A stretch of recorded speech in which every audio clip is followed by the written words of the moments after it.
Bonjour. Alors, comme promis dans le message que je vous ai envoyé aux élèves que j'ai rencontrés hier et aujourd'hui, je vous fais une petite vidéo pour vous montrer comment retrouver facilement le statut d'une entreprise sur le site du Moniteur belge. Alors, vous allez dans votre cours de quatrième. Voilà, je clique dessus.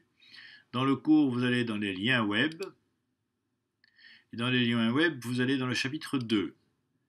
Dans le chapitre 2, vous allez retrouver ce lien vers le Moniteur belge, statut et actes des sociétés, qui va vous amener sur le site du moniteur qui est un peu vieillot, mais qui fonctionne pas trop mal. Alors, il faut que vous vous intéressiez à une entreprise en particulier. Comme vous savez que je suis toujours à venir avec mes exemples de boulangerie, j'ai trouvé une boulangerie qui s'est créée récemment à Bruxelles. Et je vais donc faire une recherche sur le nom de l'entreprise, quel pain, qui est le nom de cette boulangerie. Je n'en sais rien d'autre finalement sur cette entreprise, et je n'ai pas besoin d'en connaître beaucoup plus sur le moment, je vais faire une recherche. Et je vois que j'ai de la chance, je n'ai qu'un seul élément. Vous pourriez parfois en avoir 10 000 sur des entreprises qui sont assez anciennes, ou si plusieurs entreprises ont le même nom, vous avez le problème. Je vais aller chercher la liste, qui va être évidemment réduite, et je vois que j'ai bien une constitution d'une entreprise, et que l'on me propose de regarder l'image, c'est-à-dire le fichier PDF. Et vous allez voir qu'on va retrouver là un statut d'entreprise tel que le notaire l'a envoyé au moniteur belge. Donc c'est exactement ça qu'on retrouve. Alors qu'est-ce qu'on retrouve qui nous prouve qu'il s'agit bien d'une entreprise, d'une société? Eh bien d'abord c'est que sa forme légale, elle est mentionnée ici, société à responsabilité limitée. Alors qu'est-ce qu'on retrouve? On retrouve bien deux fondateurs ici.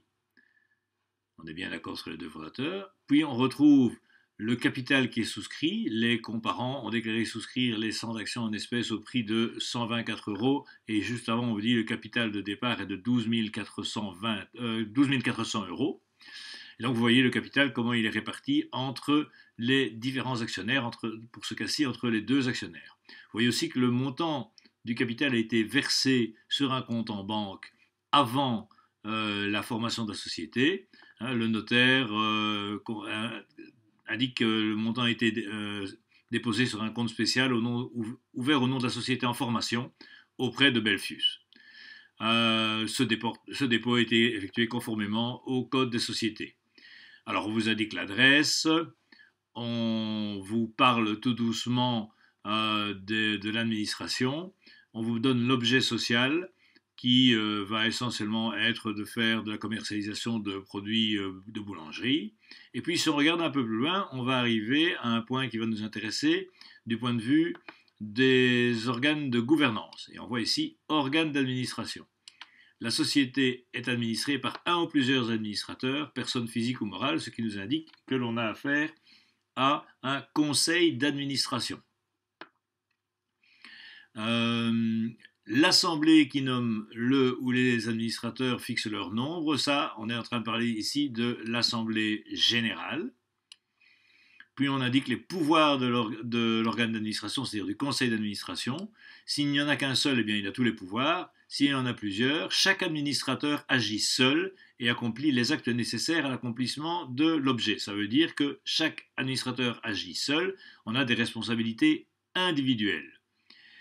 Voilà, après, voilà, il est tenu chaque année au siège une assemblée générale ordinaire, donc l'assemblée générale une fois par an. S'il n'y a qu'un seul actionnaire, c'est à cette date qu'il signe pour l'approbation les comptes annuels. Donc voilà, on vous rappelle à quoi sert aussi une assemblée générale. On vous dit quand il faut convoquer une assemblée générale particulière. Voilà, c'est à peu près tout ce que je voulais vous montrer, mais je crois que vous devez être capable de vous retrouver dans un document pareil. Spoiler alert, comme je le dis, il est possible que vous retrouviez un document de ce genre-là, par exemple, à l'examen. Voilà, j'espère que ce petit exemple va vous aider à comprendre comment fonctionnent les statuts et que vous pourrez vous exercer à en trouver l'un ou l'autre qui vous intéresserait. Bon travail, bonne étude.